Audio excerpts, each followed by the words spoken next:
Um seguidor me mandou isso essa semana. Ele disse que de madrugada começou a ouvir um barulho leve no telhado.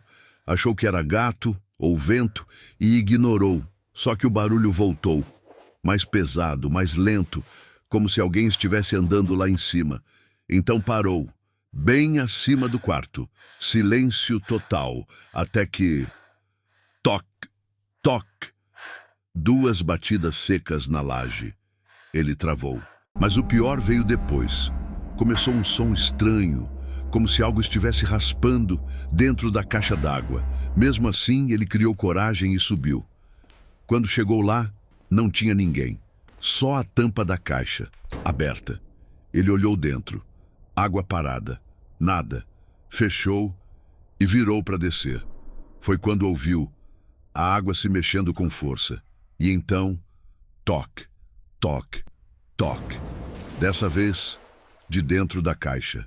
E ele ficou parado, sem coragem de sair dali, porque naquele momento ele percebeu que o barulho não vinha mais da caixa, vinha logo atrás dele,